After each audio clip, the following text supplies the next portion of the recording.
Aujourd'hui, on parle beaucoup du lidar HD. Souvent, on dit qu'on regarde le lidar HD pour localiser des cavités.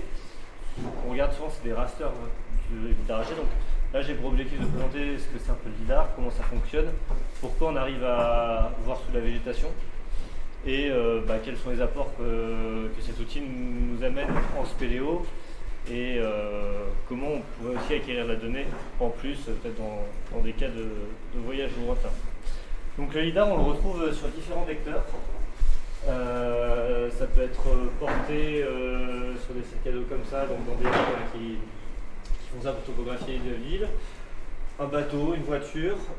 En hélicoptère, ça s'est beaucoup fait. Ça a été fait par exemple à la Bérarde, où il y a eu l'événement de la Bérarde cette année, où c'est Elimap qui a fait le vol hélicoptère. Et aujourd'hui, sur des drones aussi. Donc ce drone-là, on le reverra, il s'appelle le Loup. On en reparlera. Donc le lidar, c'est quoi? Le lidar, de manière simple, c'est un télémètre laser. Sauf qu'à la place de faire un point quand on appuie dessus, il prend plusieurs milliers de points à la seconde. Donc moi j'ai les chiffres en tête du lidar sur drone, c'est 240 000 points par seconde et avec 5 retours possibles en même temps. Donc un retour au lidar, c'est que notre laser, en fait, il a une taille. Et on est à une certaine hauteur et au sol, le spot laser il va faire 5 cm ou plus en fonction de l'altitude à laquelle on vole. Et donc il va à la fois taper sur l'arbre, sur la végétation, sur plusieurs branches de l'arbre, la route, et on va pouvoir avoir plusieurs retours. Donc les appareils sont... il y a un algorithme derrière qui a la capacité de séparer ces retours-là et d'interpréter quel est le premier retour. Enfin, ça c'est sur le temps de vol, mais d'interpréter l'ensemble des retours et d'où ils viennent. Donc c'est comme ça qu'on arrive à voir sur la végétation. Donc si la végétation n'est pas trop dense, en passant en dessous, on voit un petit peu le ciel, on peut espérer que notre spot laser il vienne toucher le sol et il soit capté par notre capteur en surface. On va avoir plusieurs retours, ce qui va permettre de mesurer une distance au sol. Et donc on va avoir des points à différentes altitudes. Comme montrait Stéphane tout à l'heure, sur des blocs, lui dans les cavités, vu qu'il faisait différentes scènes de scan, le bloc, on a le haut du bloc, le bas du bloc et le sol. Donc là c'est de la même manière, à part que c'est juste le laser qui passe un peu entre les feuilles. Et après on va avoir beaucoup d'informations sur la partie localisation, parce que notre point on a mesuré sa distance par rapport à notre vecteur, notre drone ou notre avion. Mais après, il va falloir qu'il y ait une centrale inertielle derrière qui compense les mouvements de l'avion au bas gauche-droite. Et aussi une localisation précise au niveau GPS. Donc on va avoir du GPS différentiel. Et donc il va falloir se connecter à un réseau de GPS. Donc, on cherche à avoir une position de notre vecteur qui est de l'ordre centimétrique. On va avoir une correction par rapport à une centrale inertielle. Donc voilà, c'est l'ensemble de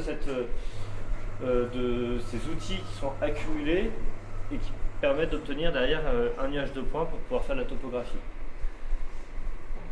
Donc on va avoir un format de nuage de points, comme certains d'entre vous ont sûrement déjà regardé les données lidar HD. C'est des fichiers qui s'appellent LAS ou LAS.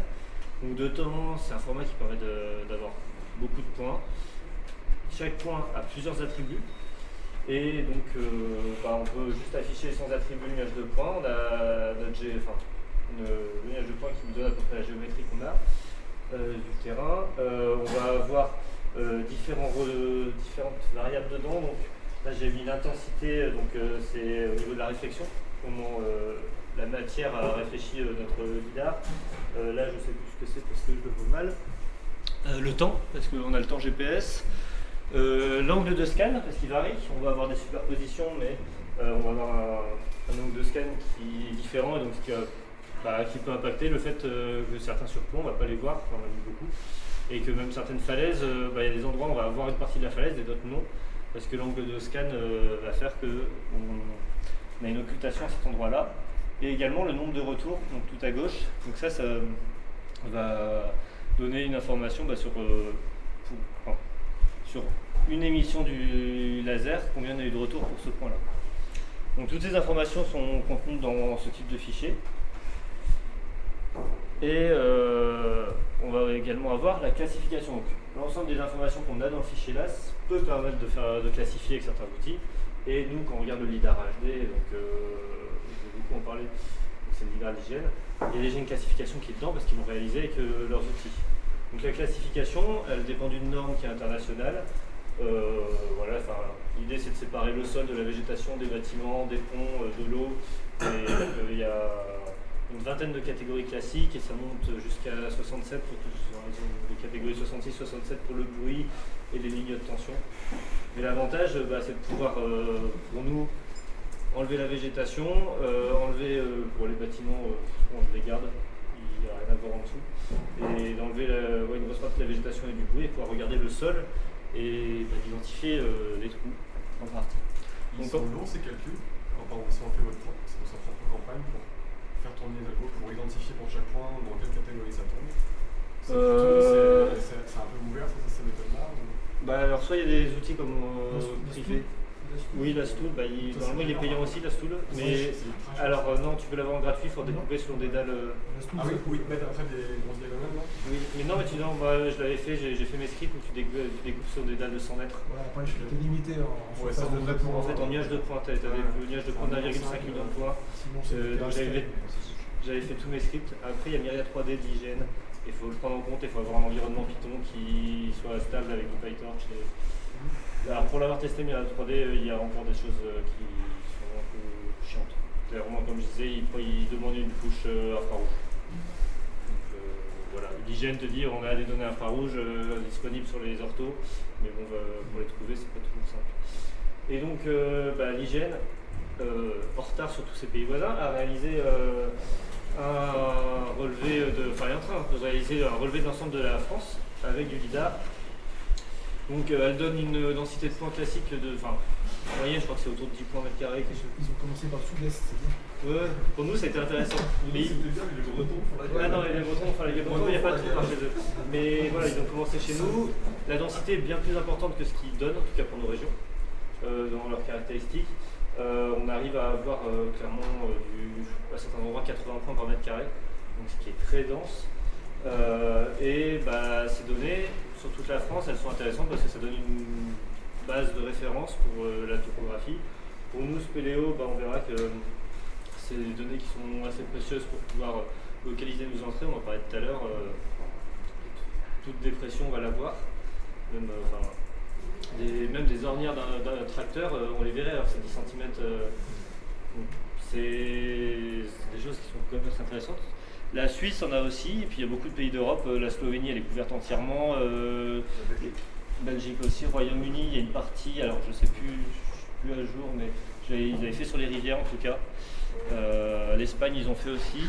Après, ils ne fournissent pas tous les données brutes. Parfois, ils fournissent juste les MNT, ce que la France ne fait pas encore, vu que la France est encore en train de traiter toutes les données. Donc voilà, j'ai mis la carte pour la Suisse, où la Suisse est déjà en train de réaliser de multiples acquisitions. L'idée, c'est de comparer des acquisitions entre elles pour avoir des évolutions du terrain. Par exemple, des glissements de terrain, on les voit très bien au lidar. Entre deux acquisitions, ça a glissé. Et en Savoie, il y en a des très beaux comme ça. Comment ? Des rares aussi. Ouais. En Savoie, on en a vu quelques-uns entre l'acquisition de 2017 et l'acquisition de 2021 de l'hygiène. Il y a des beaux trucs. Donc l'idée derrière, c'est de réaliser un MNT, comme Stéphane a beaucoup parlé. Donc l'idée d'un MNT, c'est de passer d'un nuage de points à une image donc avec des pixels carrés et de pouvoir le visualiser facilement. Donc là, c'est un MNT ombré, de la même manière que ce qu'on a montré. Et l'avantage par rapport à n'importe quelle image qu'on aurait du sol, c'est qu'on voit vraiment bien les structures géologiques. Donc là, on est sur le Vercors, on a le col des Deux Sœurs qui est ici, Villard-de-Lans qui est là, les gorges de la Bourne qui sont là. Et donc on voit tous les failles géologiques, on peut les identifier assez facilement. Donc à large échelle, ça nous donne vraiment c'est très beau à regarder, ça donne des informations. Alors, est-ce que ça nous intéresse en tant que spéléo ou pas ces informations-là?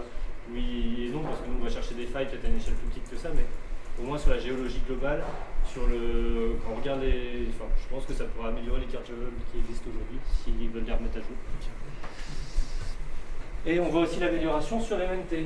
Ici, on a le RGE IGN qu'on avait avant. Donc là, on est au-dessus on est du côté de la grotte des Aymars, pour ceux qui connaissent. Donc là, c'est le topo de la grotte des Aymars sur le Vercors. Donc là, on voit magnifiquement bien la route qui monte au col de la Croix-Perrin, là qui tourne et qui redescend. Donc ça, on voit la précision du MNT qui était donné à 1 mètre de l'hygiène. Donc on a bien un pixel par mètre, mais en fait c'est tellement lissé qu'on voit rien. Et donc là avec le LiDAR HD, bon, voilà ce qu'on obtient à 1 mètre de résolution aussi. Donc, Ouais, alors le 1 mètre, il me semble qu'ils vont améliorer quand même, parce qu'après ils ont fait rentrer déjà des données LiDAR dedans. là ils ont commencé à Pour améliorer mais pas partout. l'interpolation, c'est toujours interpolé, mais avec la donnée qui est connue. Ouais, mais c'est pas partout. J'en ai utilisé qui était pas si mal. Ça dépend des régions. C'est le cas des endroits, c'est le Souvent, c'est un des émissions. le 25 mètres ici, Ouais, c'est un peu ça. très variable. Et donc là, j'ai pris un cas qui peut nous être utile à nous spéléo. En fait, comme je disais, c'est localiser nos entrées. Donc là, on est en Ardèche, sur le plateau de l'Ardèche. On a la veine du Faux Marzal qui est pointée juste ici. Et là, j'ai mon MNT, mais j'ai gardé la végétation. À peu près ce qu'on voit, c'est les arbres et les chemins forestiers et les routes. On arrive à les identifier un peu. Ici, j'ai à nouveau mon donc c'est pas un MNT, désolé, c'est un modèle numérique, mais de surface, pas de terrain. Et donc là, je réalise un MNT, j'ai le terrain, j'enlève la végétation, et là, on voit que mon point, il est là. Par contre, la veine du Faux Marzal, là, il y a une grosse doline qui est ici, et c'est un grand trou. Donc en fait, la localisation qu'on trouve, j'ai vu la sortir de spéléo sportive en Ardèche, ou je sais pas trop où, elle n'était pas très juste, et il y a un petit décalage d'une 50aine de mètres sur mon affaire. Donc là, on voit bien que même sous la végétation, on arrive à extraire une information quand même importante pour nous sur l'ensemble des dolines, et pour faire de la prospection aussi, ça peut nous être utile. Voilà, mais il y en a d'autres choses à aller voir sur mon retour. Après, là, on est sur la localisation. Après, moi, pour la prospection, j'ai...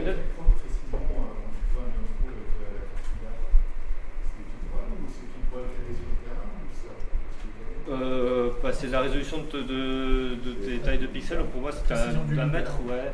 Quelques centimes. Si tu regardes les points, eux, ils sont placés à quelques centimètres. Après, quand tu passes à des images comme ça, tu es de l'ordre du mètre. Enfin, là, je suis à des images. Quand tu interpoles, tu vas un petit peu dégrader, quoi. De toute façon, la finesse du tout.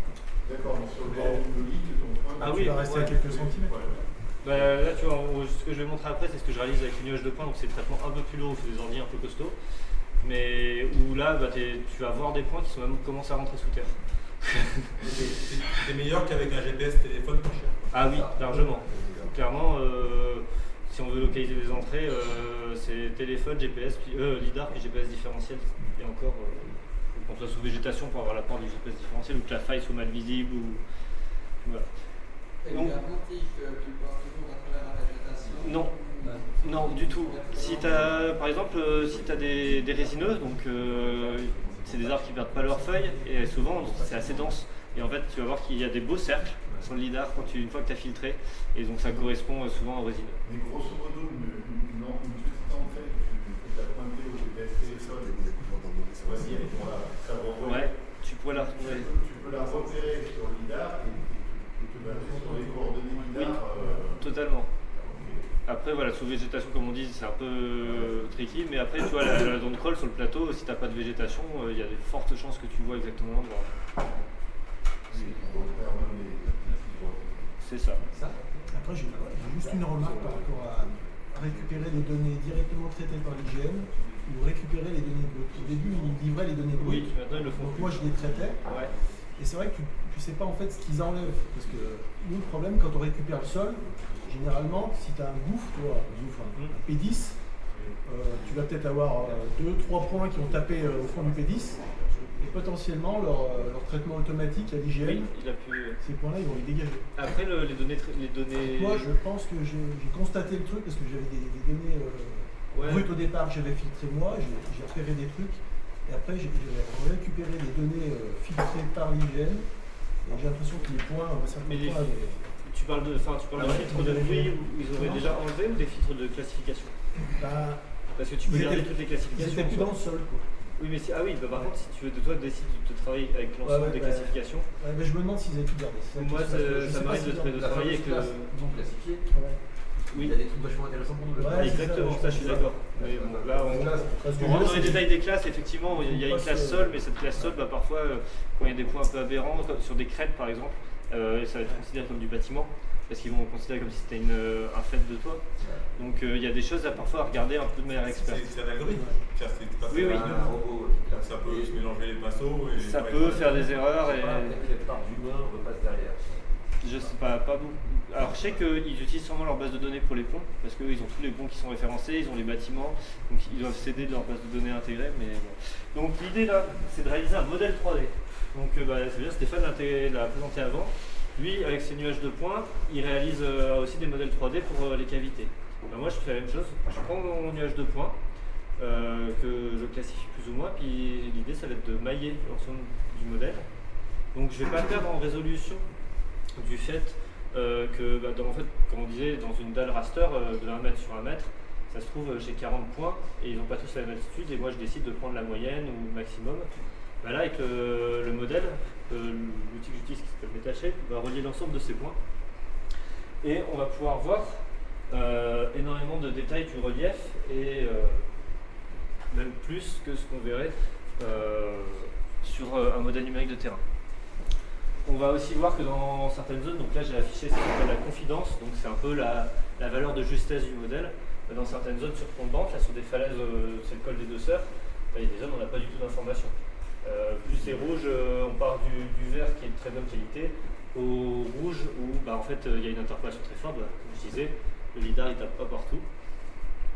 En l'occurrence, c'est le rouge que tu montres dans l'information. Je sais, je la connais cette information, je l'ai. Ça a été caché, faut pas qu'on y aille. Je le sais très bien, le P200. On la voit bien. Bah ouais, du coup. Pardon. Ah mais oui, on a descendu un P200 là. Ouais, c'est le des Deux Sœurs. Et dans ce modèle, ce que je trouve intéressant, donc comme je dis, c'est une donnée un peu lourde, mais on peut regarder le sol par dessous. On regarde des données vraiment 3D, donc MetaShape rejoint les points qui sont un peu en dessous aussi. Et donc moi ce que je commence à faire, c'est la prospection en regardant sous le sol. Donc je retourne le modèle et je m'amuse à pointer les données les plus profondes. Alors aujourd'hui, pour l'instant, on n'a pas trouvé de nouvelles cavités, mais ça nous a permis de retrouver des cavités anciennes ou d'aller voir quelque chose et puis voir qu'il est déjà noté FGS quelque chose et puis tu contactes les FGS, ils n'ont aucune information de ce qu'il y a. Par contre, le caillou que tu as balancé, il est à 80 mètres, il a 80 mètres et tu te dis bon, je vais revenir avec des accords la prochaine fois. Donc on pointe ces petites aspérités, alors là elle est parfaitement au centre, c'est parfait, hop. Et puis après de MetaShape, en fait j'extrais la donnée, donc j'extrais un tableau avec l'ensemble des prospections que j'ai envie de faire. Et ce qui fait que à la maison le soir quand je m'embête et qu'il neige, je peux préparer ma sortie de cet été quoi. Si j'ai envie. Alors là sur Clodas, j'avais essayé de replacer l'ensemble des points connus, des points qui pourraient être à revoir et tout, bon, il y en a une soixantaine. Non, il faut y aller en hiver pendant que tes trous sont situés en haut. Je suis pas sûr que ça souffle si fort que ça pour que ça fonde. J'ai peur que ça fasse des épaisseurs de neige. Je sais pas. Nous au printemps, il y en a qui étaient bouchés par la neige. Donc après, tous les cours d'air sont complexes aussi là-bas. Mais oui, il y a les deux à faire. Donc voilà, c'est une nouvelle manière de prospecter, alors qu'il demande quand même d'avoir un logiciel théoriquement payant. J'insiste sur le théoriquement. C'est ça. C'est plutôt. Et ça veut dire que c'est accessible, mais que de manière non officielle. Mais ça se trouve bien. Et donc derrière, de pouvoir utiliser ces données, mais bon, il faut aussi une machine qui tourne un peu pour faire tourner ça. C'est quoi, c'est MetaShape? Ouais, c'est ça. Tu parles qui est... Normalement, c'est payant avec des licences, mais tu trouves des cracks sur Internet. Bon, voilà. Donc, et après, même là, on voit l'ensemble des failles selon lesquelles ils ont cherché sur s'il y a des candis. C'est ça le candy, je crois qu'il arrive jusque-là, jusqu'à cette faille-là, et là, ils recherchent. Tu veux nous en dire plus de cette zone-là? Non, mais je pense que Jean-Florent qui est à côté de toi, il fait des explos là-bas. Voilà, et donc il est sur la faille ici, à peu près. Ouais. Voilà. Et tu voulais dire? C'est un complément. Au lieu de regarder par-dessous, il y a un autre club, un jeune, il a mis des couleurs par altitude, mais par sur 10 mètres, ça change de couleur. Oui. Et du coup, quand on voit du rose dans du jaune, on se dit tiens, soit c'est une bosse, soit c'est une colline. Et puis du coup, avec l'œil, sans pouvoir regarder le modèle en 3D dans tous les sens, mais juste en plan, tu vois les anomalies, puis du coup, il pointe un peu les potentiels d'olive ou autres, dans le même style pour après qualifier ça. Sur ce type type de terrain, j'aurais peur qu'il y ait tellement de changements de pente que ce soit compliqué. Si tu as une pompe, Ou homogène. tu auras des belles bandes comme parallèles, et si elles sont plus trop, sinon tu auras un peu comme de nouveau, tu auras juste un creux rond avec tout autour, une autre couleur, ça voudrait dire que c'est vraiment un creux. Oui. Ouais, il y a du traitement à faire sur. En fait, c'est un traitement de signal sur est-ce qu'on regarde des pentes, parce qu'on peut faire un calcul pour avoir les pentes plutôt que les altitudes aussi, sur des choses comme ça. Et donc on peut se dire la pente elle est homogène et dès qu'on a une rupture de pente, on va identifier ces ruptures de pente en cercle. Et autre chose sur lequel moi, je m'y suis mis de manière pour le boulot, mais on peut acquérir de la donnée LIDAR nous aussi. Alors, Stéphane a pu montrer qu'on peut acquérir de la donnée sous terre, enfin en terrestre avec ça, mais aujourd'hui il existe des drones sur lesquels on peut mettre un LIDAR. L'utilité pour nous spéléo en France, je la vois pas beaucoup, clairement. Pour les falaises, oui, on peut aussi en photogrammétrie, comme j'avais fait la petite vidéo sur le Guémor. Après là en oblique on peut faire des vols, je suis en train de voir comment si ça marche bien ou pas. Mais en fait il a la capacité de faire un suivi de relief et donc lui il va voler avec le capteur incliné et il pourrait. Donc après le coût d'un appareil comme ça c'est 30 000 €, donc on reste dans les mêmes ordres d'idées que ces petits bijoux devant. C'est plus petit qu'une voiture.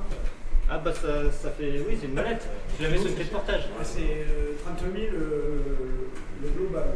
Tout compris, il n'y a pas de logiciel derrière. Enfin, le logiciel, tu as la licence comprise. C'est moins cher les GoPro.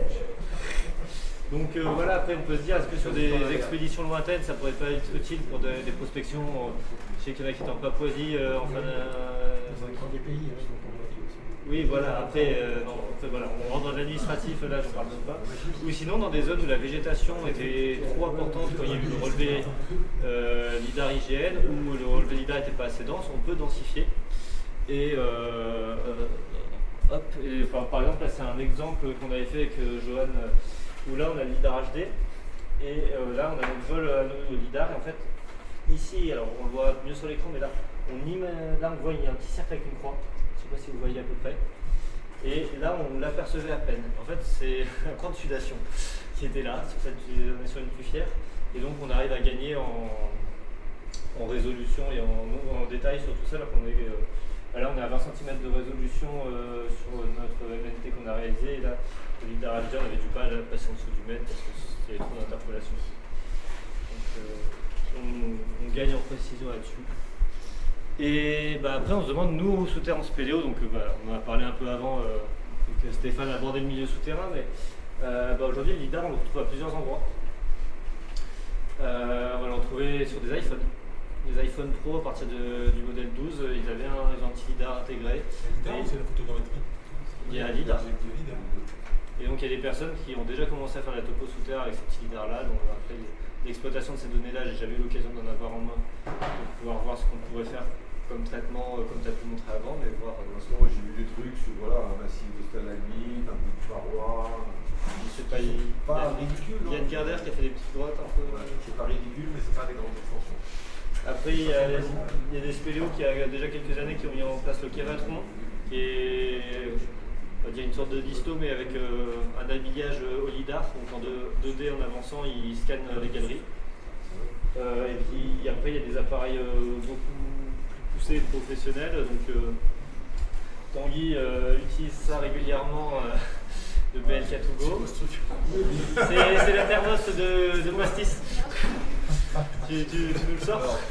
Et nous là, et lundi matin on va avec Johan Berthet, donc mon chef, Stéphane, et il y aura Tanguy, il y a Charlotte, et on va tester celui-là, le XGrid K, donc pour le comparer au BL4Go. Donc ça c'est du modèle chinois, mais qui coûte, ça coûte 45 000. Ouais, 45 000 faut négocier. Oui, 50 balles lâcher. Ah ouais, bah non, on nous propose à 25 000 là, Noël. Ah bah oui, c'est Noël, c'est cadeau de Noël. Bah c'est ça, Oui, en fait il y avait une offre en 52 000. J'aurais dit, ouais mais nous on est des étudiants, on vous lâche pas 30 000. Donc voilà, moi sur le LIDAR, je voulais juste parler rapidement de ça, des données. Après je savais pas je sais qu'il y avait plusieurs personnes qui avaient envie d'en entendre parler. Et je pense qu'il y a plutôt des questions.